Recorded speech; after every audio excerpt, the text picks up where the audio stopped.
This is well before Donald Trump got involved in the politics. This is a specific policy decision by your administration to release these men into the country. So what I'm saying to you, do you owe Brett, those families an apology? Let me just say, first of all, those are tragic cases. There's no question about that. There is no question about that. And I can't imagine the pain that the families of those victims have experienced for a loss that should not. Hi, you're welcome to the Wakeful Show. So for those of you who have not seen the interview on Fox News with Brett Mayer, you have the opportunity to see it here. So in this video, you get to see the way Brett asked his questions or how he conducted his interview with Kamala Harris. You would see the way he was asking his question, how he followed up with his questions, how he insisted that Kamala Harris answer the questions that he asked her. So there has been a lot of reactions from both sides of the divide, the right and the left, concerning this interview.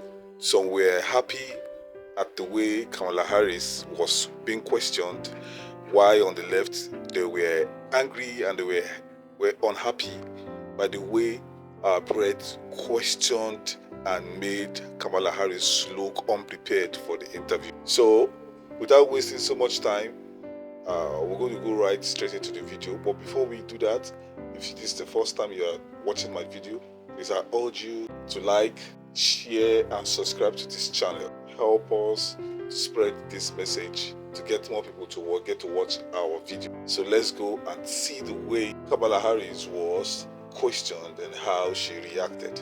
Thank you for the time. Thank you. It's good to be with you, Brett. You know, voters tell pollsters all over the country and here in Pennsylvania that immigration is one of the key issues that they're looking at this election, and specifically the influx of illegal immigrants from more than 150 countries. How many illegal immigrants would you estimate your administration has released into the country over the last 3.5 years? Well, I'm glad you raised the issue of immigration because I agree with you. It is a topic of discussion that people want to rightly have. And you know what I'm going to talk about. Yeah, but right do you, now, just a number. Do you think it's 1 million, 3 million? Brett, let's just get to the point. 85% of apprehensions. I'm not finished. We have an immigration system. It's a rough estimate of 6 million people have been released into the country. And let me just finish. I'll get to the question, I promise you. I was beginning to answer. And when you came into office, your administration immediately reversed a number of Trump border policies. Most significantly, the policy that required illegal immigrants to be detained through deportation, either in the U.S. or in Mexico. And you switched that policy. They were released from custody awaiting trial. So instead, included in those were a large number of single men, adult men, who went on to commit heinous crimes. So, looking back, do you regret the decision to terminate Remain in Mexico at the beginning of your administration? At the beginning of our administration, within practically hours of taking the oath, the first bill that we offered Congress before we worked on infrastructure, called the U.S. Citizenship Act of 2021. Exactly. It was essentially a pathway to citizenship for the. Yes, ma'am. May I finish responding, please? But you have to let me finish. You please. had the White House and the House and the Senate, and they didn't bring up that bill. I'm responding to the point you're raising, okay. And I'd like to finish. Yes, ma'am. This is well before Donald Trump got involved in the politics. This is a specific policy decision by your administration to release these men into the country. So what I'm saying to you, do you owe Brett, those families an apology? Let me just say, first of all, those are tragic cases. There's no question about that. There is no question about that. And I can't imagine the pain that the families of those victims have experienced for a loss that should not. President, it was a policy decision in the early part of your administration. I will let one of the mothers talk about it. Take a listen. It's the early days. So do you owe them an apology is what I'm saying. I will tell you that I am so sorry for her loss. You said repeatedly that the border was secure. When in your mind did it start becoming a crisis? I think we've had a broken immigration system transcending, by the way, Donald Trump's administration even before. Let's all be honest about that. I have no pride in saying that this is a perfect immigration system. The premise of this question. But there were that's how the 90 system plus works. executive orders that were rescinded in the first days. Many of those were Trump border policies. I'm not going to stay here because there's other things to talk about, but you frequently talk to the Border Patrol Union for support of that bipartisan bill, and they did. They supported it. But they also just endorsed Donald Trump and said, you've been, quote, a failure with border security. Why do you think they said that? I think they're frustrated, and I get it. They want support. They want support, and that's what that border security bill would have done. So are you still in support of using taxpayer dollars to help prison inmates or detained illegal aliens to transition to another gender? I will follow the law, and it's a law that Donald Trump actually followed. You're probably familiar with, now it's a public report, that under Donald Trump's administration, these surgeries were available on a medical necessity basis to people in the federal prison system.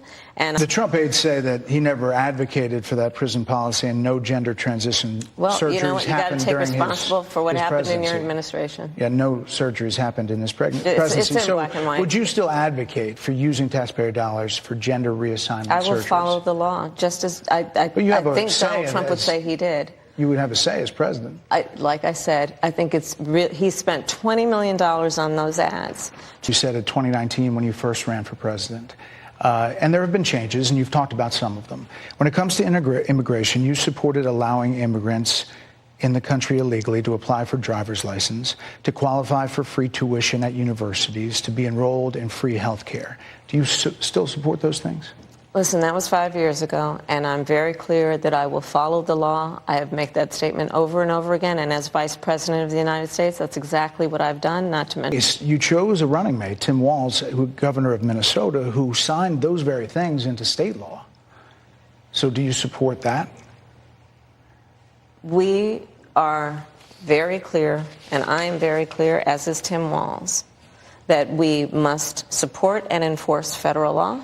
And that is exactly what we will do. Facts. Why do you think more people say they trust him on the economy than they trust you? I think that when you look at an analysis of our plans for what we would do as President of the United States. And Vice President, you were asked on 2 different shows last week what, if anything, you would do differently than President Biden. Here's what you said. Would you have done something differently than President Biden during the past 4 years? There is not a thing that comes to mind in terms of, and I've been a part of most of the decisions that have had impact. So, you're not Joe Biden, you're not Donald Trump, but nothing comes to mind that you would do differently? Let me be very clear. My presidency will not be a continuation of Joe Biden's presidency. A lot about those plans in recent days. Your campaign slogan is a new way forward, and it's time to turn the page. You've been vice president for 3.5 years. So what are you turning the page from? Well, first of all, turning the page from the last decade in which we have been burdened with the kind of rhetoric coming from Donald Trump that has been designed. Turning the 70% of people that is tell about turning the pollsters, page on rhetoric that people are frankly exhausted of, Brett. More than 70% of people exhausted. tell the country is on the wrong track. They say the country is on the wrong track. If it's on the wrong track, that track follows 3.5 years of you being vice president and President Biden being president. That is what they're saying, 79% of them.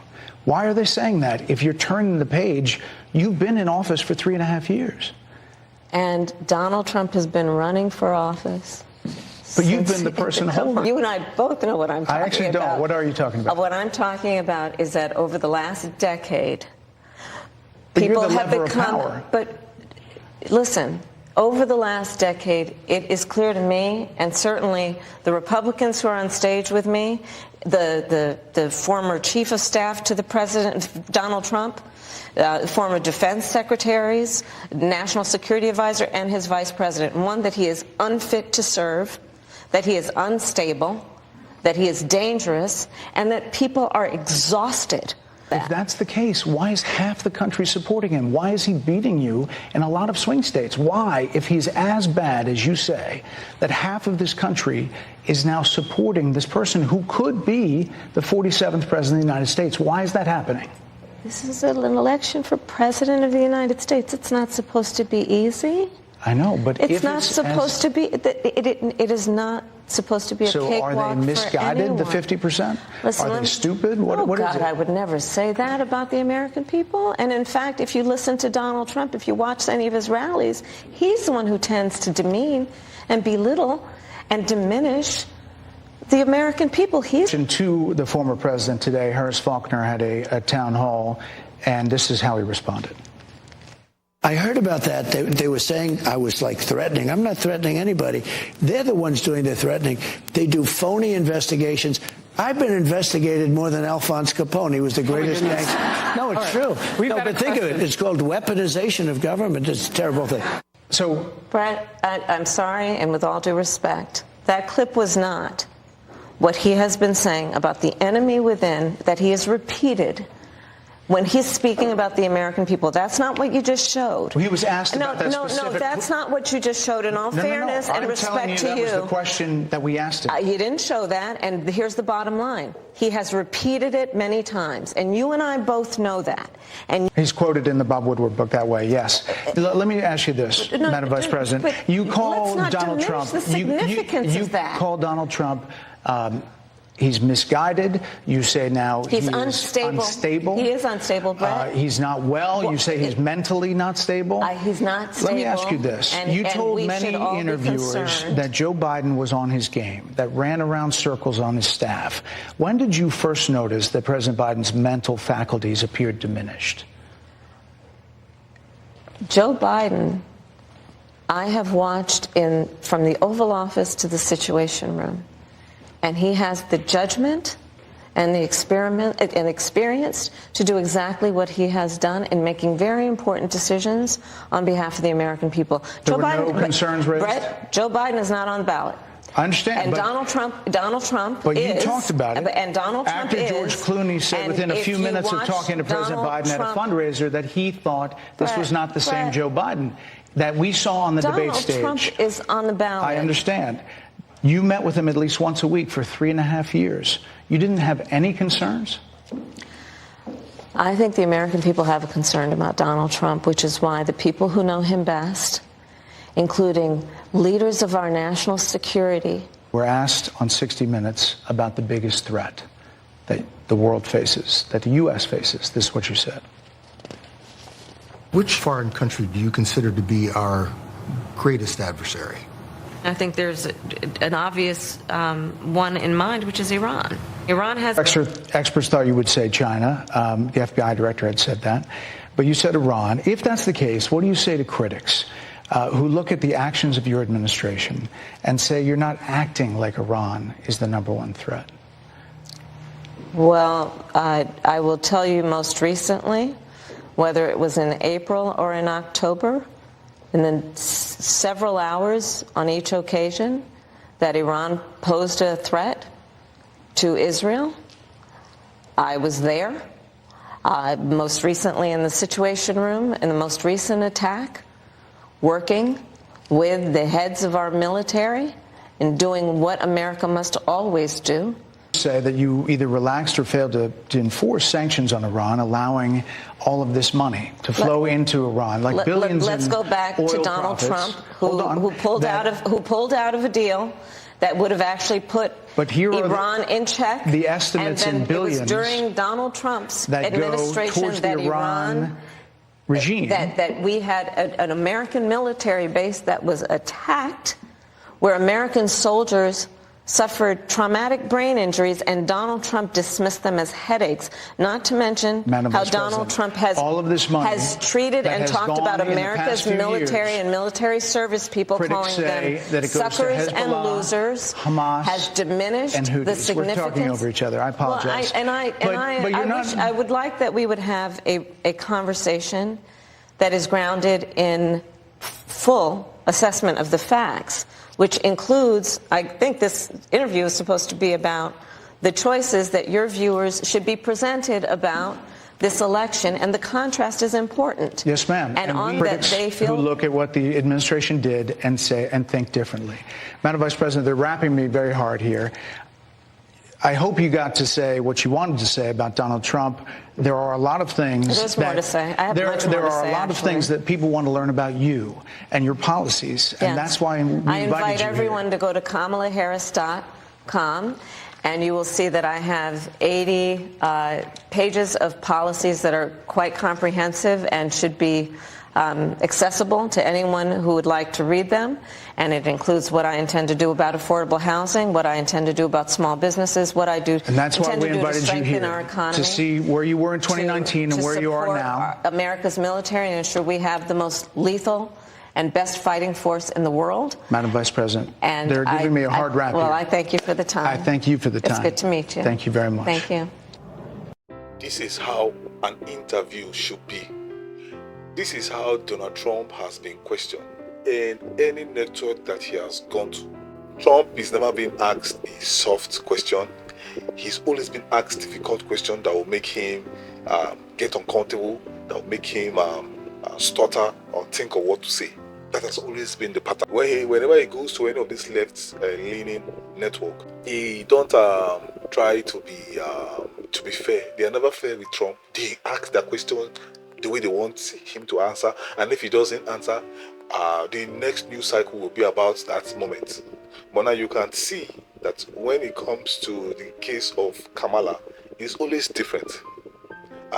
She came to the interview thinking it's going to be like a soft interview that she has been having before, knowing fully well that Fox News is a different ball game entirely. She knew that Fox News were not going to take it easy with her, so she chose the journalist or the host that she wants to interview her. So she went for someone who she thinks will be more sympathetic to her. She would have asked for any other person on the platform, but she chose Bill. And she didn't know that this interview will be this difficult. So I feel he really held Kamala down to answer very tough question that a presidential nominee who wants to rule, who wants to govern the country should be able to answer. And Kamala Harris never answered question, and she did not. All she was just saying was Donald Trump, every opportunity that she has, it is always Donald Trump that is to be blamed. So what do you think, guys? Do you think this host did a fantastic job, or do you feel he was biased and so pressing and rude to Kamala? Please drop what you feel in the comment section. And if you have done that, I'll see you in the next video.